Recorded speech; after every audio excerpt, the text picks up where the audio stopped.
Assalamualaikum warahmatullahi wabarakatuh. Perkenalkan, nama saya Nida Tahani dengan NIM 20589. Pada kesempatan kali ini saya akan menjelaskan makalah yang sudah saya buat tentang hubungan keharmonisan keluarga dengan kenakalan remaja pada mata kuliah penelitian kualitatif. Selanjutnya langsung aja ke bab 1. Ada pendahuluan. Nah, untuk di pendahuluan ini terdapat latar belakang. Saya bacakan sedikit untuk latar belakangnya. Keluarga merupakan tempat pertama anak dalam belajar tentang norma, agama, dan proses sosial. Oleh karena itu, perlu dibangun komunikasi yang efektif untuk menjalin hubungan yang harmonis antara keluarga dan anak, antara orang tua dan anak. Orang tua memegang peranan yang penting dalam pendidikan anak. Dengan begitu, orang tua juga menjadi tokoh utama yang menjadi panutan untuk anaknya dalam menyelesaikan masalah kehidupan, terutama dalam bidang pendidikan yang lebih baik lagi. Selanjutnya ada eh,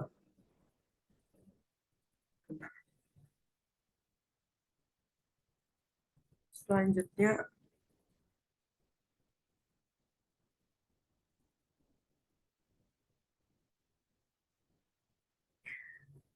ada rumusan masalah dari penelitian penelitian saya.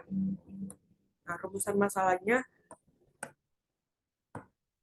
yang pertama itu bagaimana pengaruh hubungan keharmonisan keluarga dengan kenakalan remaja. Lalu tujuannya untuk mengetahui pengaruh hubungan keluarga dengan kenakalan remaja dan mengetahui hubungan antara keharmonisan keluarga dengan kenakalan remaja. Selanjutnya ada manfaat. Manfaat ini dibagi menjadi dua, yaitu manfaat teoritis dan manfaat praktis. Untuk manfaat teoritis, diharapkan mampu menambah wawasan dan pengetahuan terkait hubungan keharmonisan keluarga dengan kenakalan remaja, serta diharapkan mampu menjadi sarana untuk mengembangkan ilmu pengetahuan terkait kenakalan remaja yang ada di masyarakat. Untuk manfaat praktisnya dibagi menjadi tiga. Yang pertama bagi penulis, untuk penulis sendiri diharapkan mampu menjadi sarana yang memiliki manfaat untuk pengimplementasian pengetahuan penulisnya. Yang kedua bagi peneliti selanjutnya diharapkan memberikan kontribusi dalam mengembangkan teori yang berkaitan dengan faktor yang mampu mempengaruhi audit delay. Yang terakhir bagi audit, pada penelitian ini diharapkan mampu membantu auditor dalam penganalisis faktor yang terjadi ketika audit delay. Selanjutnya, bab 2 yaitu ada kajian teori. Yang pertama membahas terkait remaja. Nah, remaja itu apa sih? Seorang remaja dapat dikatakan ketika mereka menginjak usia tertentu. Masa remaja diartikan oleh MOPS tahun 2002, yaitu masa peralihan seseorang dari masa anak-anak menjadi masa dewasa. Sedangkan menurut Santrok tahun 2003, masa remaja merupakan masa transisi antara dari masa anak-anak menjadi masa dewasa yang menimbulkan perubahan secara biologis, kognitif, dan sosial emosional. Nah, pada penjelasan umumnya masa remaja yaitu ketika usia 12 hingga 21 tahun. Nah, dibagi juga menjadi tiga masa remaja. Yang pertama ada masa remaja awal, yaitu umurnya kisaran 12 sampai 15 tahun. Ada masa remaja tengah, yaitu 15 sampai 18 tahun, dan masa remaja akhir, yaitu 18 sampai 21 tahun. Masa remaja ini menjadikan perubahan yang cepat di fisik mereka, seperti pertumbuhan tinggi, berat badan, perubahan bentuk tubuh, dan perubahan karakteristik seksual seperti payudara, pinggang, kumis, suara, dan lain sebagainya. Selanjutnya ada kenakalan remaja. Nah, kenakalan remaja ini atau yang disebut juga juvenile delinquency merupakan perilaku remaja yang melanggar hukum. membahayakan diri sendiri, menimbulkan kerusuhan, dan menimbulkan korban jiwa. Disebabkannya oleh pengabaian sosial. Juvenil berasal dari bahasa Latin yaitu juvenilis yang berarti anak-anak atau anak muda. Sedangkan delinquency berasal dari bahasa Latin yaitu deliquere yang berarti terabaikan dan diartikan secara luas menjadi kriminal atau kejahatan, pelanggaran hukum, pengacauan, dan lain sebagainya. Menurut Santrok tahun 2007 mendefinisikan kenakalan remaja yaitu sekumpulan dari beberapa perilaku yang tidak dapat diterima secara sosial dan menyebabkan tindakan kriminal. Nah, perilaku kenakalan remaja ini menjadi salah satu bentuk dari mencari jati diri anak-anak yang mengusikkan ketenangan orang lain. Dengan melakukan kenakalan remaja melakukan kenakalan kecil atau ringan seperti keluar malam, menghabiskan waktu untuk hura-hura bersama teman sebayanya, seperti berkelahi, minum-minum, berjudi, clubbing, menggunakan obat terlarang, dan lain sebagainya yang merugikan diri sendiri, keluarga, ataupun lingkungan sekitar mereka.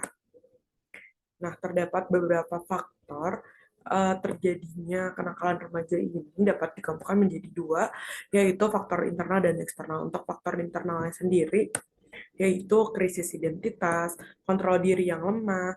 Lalu untuk faktor eksternalnya, uh, kekurangan perhatian dan kasih sayang dari orang tua, kebutuhan fisik dan psikis anak yang kurang terpenuhi, keinginan dan harapan yang tidak dapat memuaskan para remaja ini. Selanjutnya ada remaja yang tidak dapat latihan fisik dan mental yang dibutuhkan untuk menjalani kehidupan normal serta tidak dibiasakan dengan kedisiplinan dan kontrol diri yang baik. Yang keempat itu minimnya pemahaman terkait agama.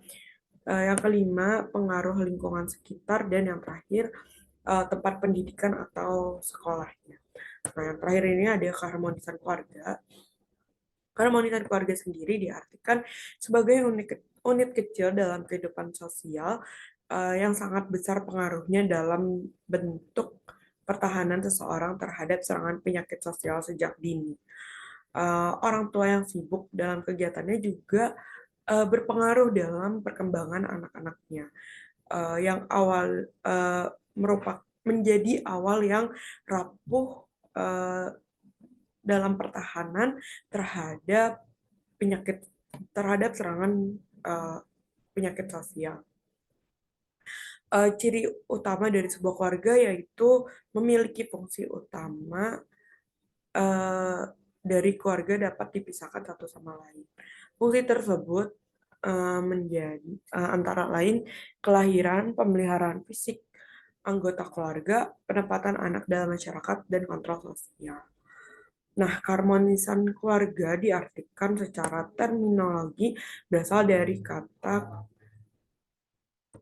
yang serasi dan selaras, yaitu keharmonisan keluarga adalah berkumpulnya unsur fisik dan psikis yang berbeda antara pria dan wanita sebagai sepasang suami istri dilandasi oleh berbagai unsur persamaan seperti saling memiliki dan menerima cinta kasih sayang, tulus memiliki nilai serupa dalam perbedaan. Dapat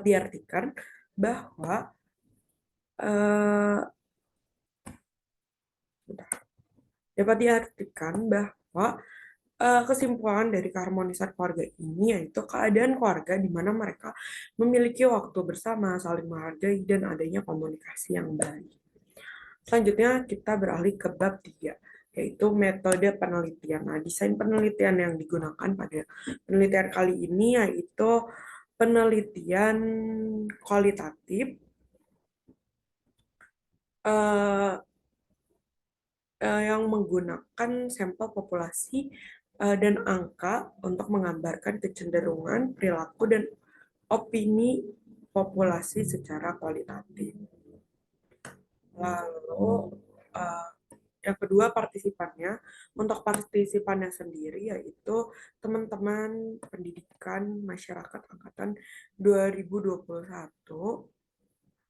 yang menjadi responden dalam kegiatan penelitian kali ini. Populasi sampelnya itu uh, ini maaf ini ada salah tulis, seharusnya pendidikan masyarakat angkatan 21 yang jumlahnya 79 orang. Lalu instrumen penelitiannya sendiri kita pakai saya pakai instrumen skala Likert yang merupakan metode perskalaan pernyataan sikap yang menggunakan distribusi respon sebagai dasar penentuan nilai skala. Nah, sebentar. Skalanya ada skala peranan keluarga, ada skala kenakalan remaja, lalu ada terus ada prosedur penelitiannya. Pertama kita rancang penelitian masalahnya dulu, lalu pelaksanaan penelitian, dan yang terakhir pembuatan laporan penelitian. Nah, untuk pengumpulan datanya menggunakan metode data penelitiannya dengan mencatat kejadian